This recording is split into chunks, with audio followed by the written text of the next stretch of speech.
Welcome to the True Potential Performance Monitor for December. So today I'm going to look at what's been happening within stock markets, so look at stock market returns, and then analyse what have been the key themes within stock markets during November. Okay, so let's take a look at the returns right now. So as you can see, US equities have been very positive, and that's on the back of good sentiment from Donald Trump being elected as the new president of the United States.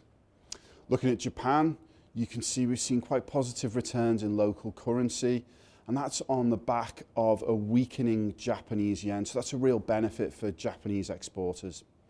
Moving on to bonds, and this is a little bit more negative.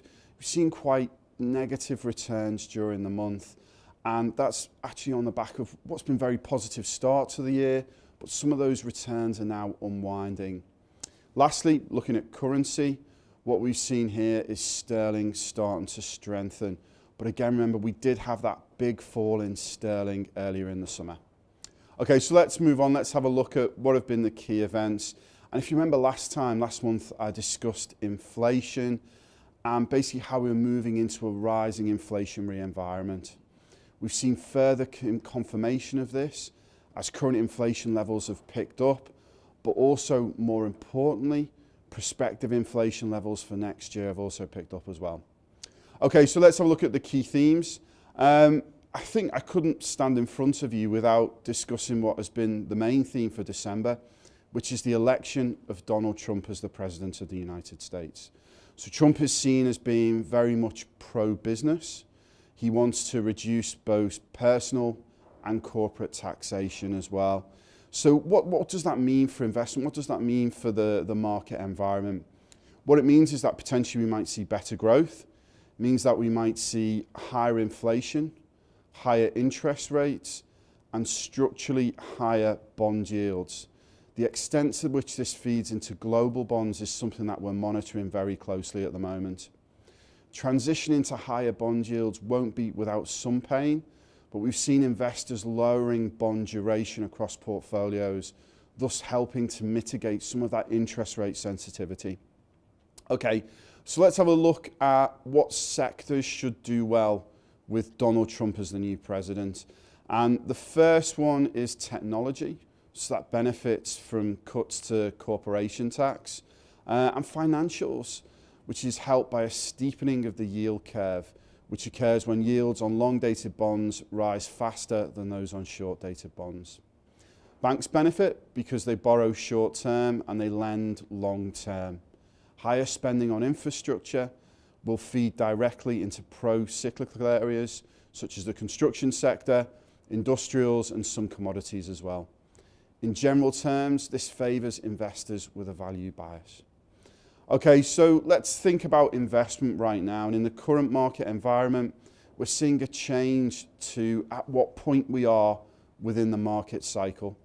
Indicators are pointing towards economies beginning to be close to full capacity and inflation is returning. It's vitally important that you understand what effect this will have on your investment and how to manage risk effectively. We're seeing a real divergence in return when looking at asset class performance, and even over the shorter term. To avoid being caught up in an underperforming asset class, it's important to diversify investment exposure. Here at True Potential, we offer our multi-manager, multi-asset True Potential portfolios. We know that in prior periods, diversification has reduced risk for investors. To be confident that this will hold true in the future, we've added a new higher level of diversification, which is diversification by manager style, into our True Potential portfolio investment proposition.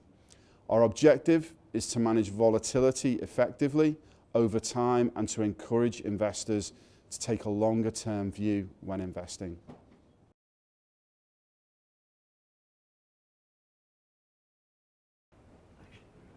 The True Potential portfolios now have over 1.5 billion invested since we launched in October 2015.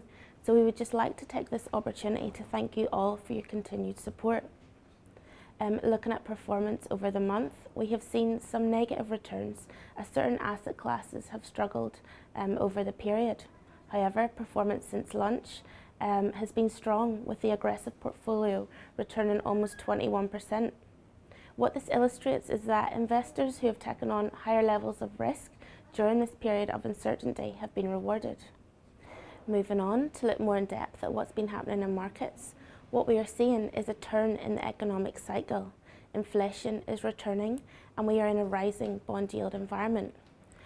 Over the past couple of months, our managers have been making changes to the funds, anticipating the change in bond yields and reducing duration within their fixed interest portfolios. Our managers have also been looking more towards value as a style, which has worked well over the past couple of months. One thing that's important to note though is that it's not just our managers making changes to the asset allocations. We here at True Potential also make changes at the fund allocation level, constantly aiming for the optimum allocation when rebalancing. The rebalancing which has taken place this month lies within our portfolios at the lower end of the risk spectrum, so the defensive, cautious, cautious plus, balanced and balanced plus portfolios. With the exception of the balanced portfolio, holdings in SEI have been reduced due to their exposure to minimum volatility equities, an area of the market which has seen huge inflows at the start of the year, however now is beginning to look overvalued. The defensive portfolio has seen an increase in 7IM due to their low duration bond holding, which is less sensitive to changes in the interest rate. Also, for the cautious portfolio, we have increased the Schroders fund as they have low bond exposure along with a larger weighting in cash.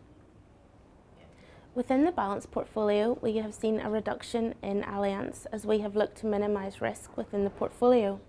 What we've also done is we have increased the position in the Close Brothers fund as they have a larger positioning in US equities, an area which could see attractive growth in the upcoming months.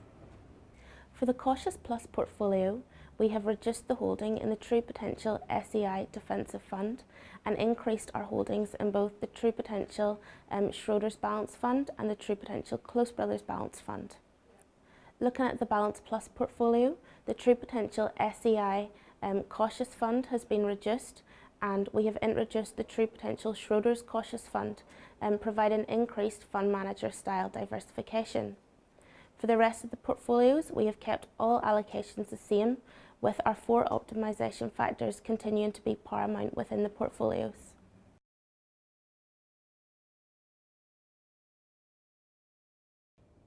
Okay, so let's turn now to our True Potential fund range and the investment outlook from each of our manager partners. What I'm going to do is I'm going to start off with SEI. So SEI have had a very positive view on the US election result and feel that Donald Trump is pro the consumer, and markets actually now have more clarity as to how the US will move forward.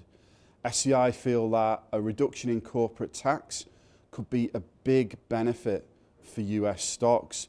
They quoted their own company, SEI, they currently pay 36% corporate tax. So if Donald Trump could reduce that down to 20%, that would be a huge benefit. They are constructive on developed markets in general, feeling that global markets tend to move in tandem with the US, leading the way for other markets to follow.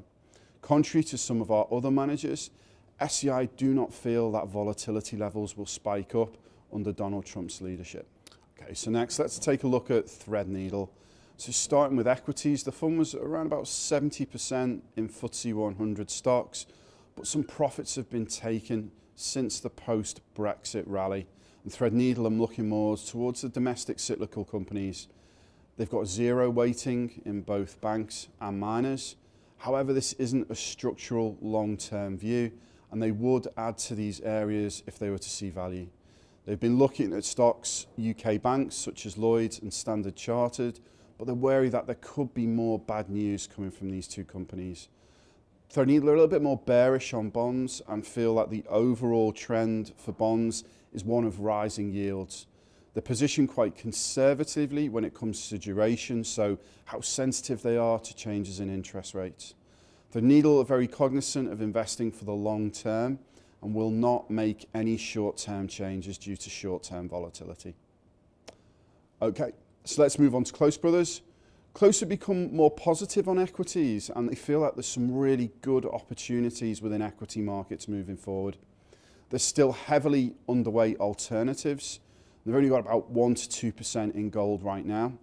They've been looking on bond markets, and they've been focusing on reducing duration. So basically, they're trying to get their bond portfolios less sensitive to movements in interest rates. Cash has been building up on the portfolios, and they've been purchasing some short-term gilts as a way to store that cash but to still give you some return. Looking at sectors, they feel banks could be a beneficiary of potentially rising interest rates in the US. A lot of work's been carried out in the banking sector, but again, they're still lacking conviction across any region. Okay, so let's move on to have a look at the True Potential Allianz fund range. Positioning wise, they're underweight gilts and bonds, overweight US, European and Japanese equities.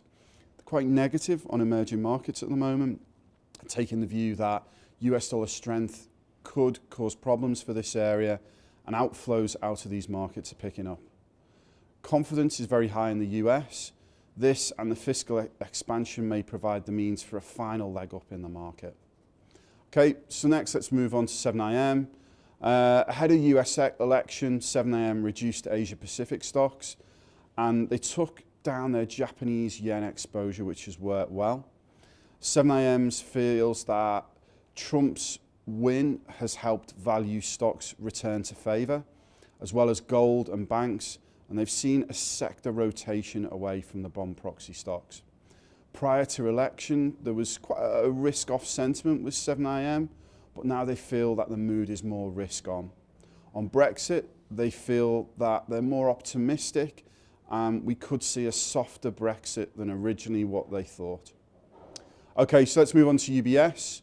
So UBS remain constructive on growth, but see inflation picking up. They're discussing currency views and are considering closing out their short position in sterling. Minimum volatility equity has sold off, but they have a fundamental equity product which is called RAFI, and that's performed very well in tandem with the minimum volatility product. And that reflects current short-term thinking in markets right now.